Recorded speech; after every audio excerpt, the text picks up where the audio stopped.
In a previous video, we saw that in 2017, Australian celebrity Aimee Stanton admitted on national television that she groped TV presenter Tommy Little after a comedy show without his consent. In her words, by touching his downstairs region. This resulted in her being removed by security and him blocking her on social media. To be fair to Ms. Stanton, she did the right thing by admitting to it, even if the act itself was a gross violation of someone's physical autonomy. However, I suspect she only confessed because she knew it would be laughed off by the panel, which indeed it was. Sexual assault is no laughing matter, unless, apparently, the perpetrator is a woman and the victim is a man. In this follow-up, my issue isn't just with the admission, it's with Swinburne University of Technology. Despite their public stance on safety to all students, staff and visitors, and their zero-tolerance stance against sexual assault and harassment, they continue to use Ms. Stanton as a featured pioneer for women across their website and social media. As a plumbing graduate who happens to be female and somewhat famous, she is the perfect marketing material for an Australian university that prides itself on the adage that women can do anything. Indeed, as we've seen on national television, they can also commit sexual assault, although the punishment doesn't seem to be the same as it would be for a man, in that there is no punishment. Swinburne fiercely promotes its gender equality action plan, with Vice-Chancellor and President Pascale noting, "We know that gender equality and the freedom for all to pursue opportunities unhindered by prejudice is critically important for a successful workplace, society and economy."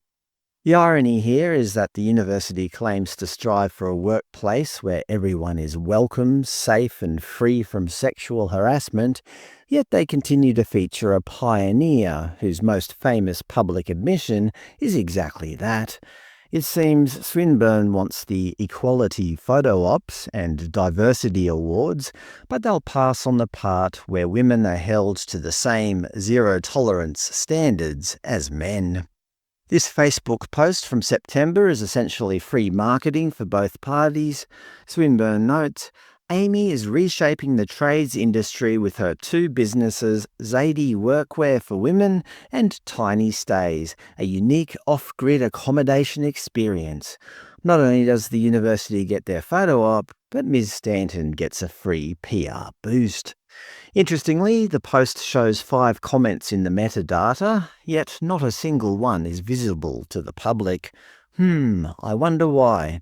We know the university's official vision is for people to feel safe and free from sexual harassment.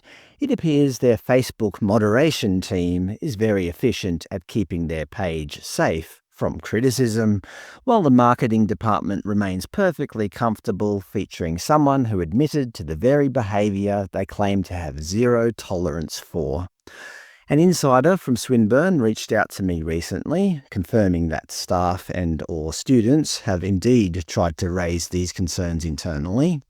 They've provided me with the email trail as proof. Well, obviously, I won't be revealing their identity, as the university's commitment to a safe environment evidently doesn't always extend to whistleblowers. They have given me permission to share the university's official response. As you can see, the sentiment from inside the university is one of frustration at what they describe as arrogant indifference from the administration.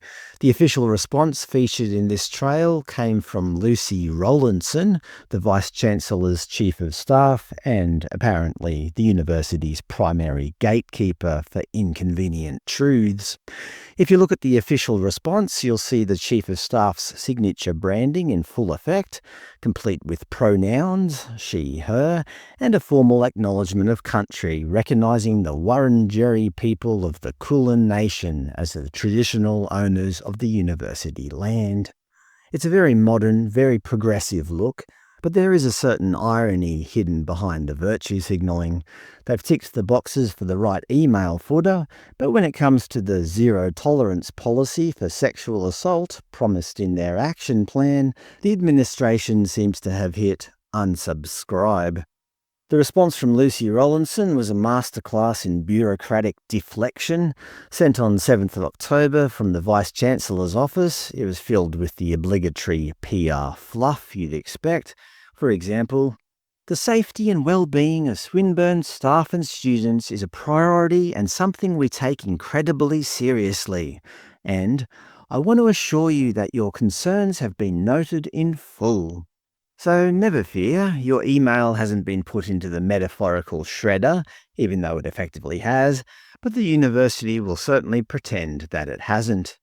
Then we get to the technicalities. Lucy wrote, "With respect to the phone call that was made last week, the number called is for inquiries from journalists, not complaints. Apparently, at Swinburne, zero tolerance for sexual assault only kicks in if you use the correct extension on the office switchboard. Despite the source describing the media team's response as lethargic, don't worry, Lucy did her own investigation and found them quite helpful. She wrote, I am satisfied from my own inquiries that they listened fairly. It's the classic administrative gaslight. We've investigated it ourselves and found that we did nothing wrong." She claims the media rep was just trying to appropriately direct the call. In university speak, that's code for, how do I get this person off the phone so I can go back to posting promotional fluff about our female pioneers? Then comes the classic non-apology. She states, "We have no current plans to use Aimee Stanton in future campaigns." But when asked to remove the existing articles that act as free advertising for Stanton's businesses, the administration went silent. They simply replied with a digital shrug. "Thank you for email. If you remain unsatisfied with the response, please follow our formal complaints process." Clearly, having a current associate of Swinburne admit to sexual assault on national television isn't formal enough to move the needle.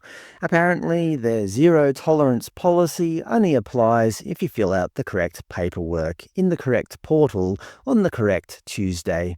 Swinburne is happy to take the equality photo ops, but they've developed a sudden case of arrogant indifference when asked to actually live up to their own safety standards. It turns out that at Swinburne, being a pioneer means you can admit to sexual assault and still keep your free advertising, as long as the administration can continue burying the truth behind wrong number technicalities and bureaucratic loopholes in a formal complaints process that never actually ends.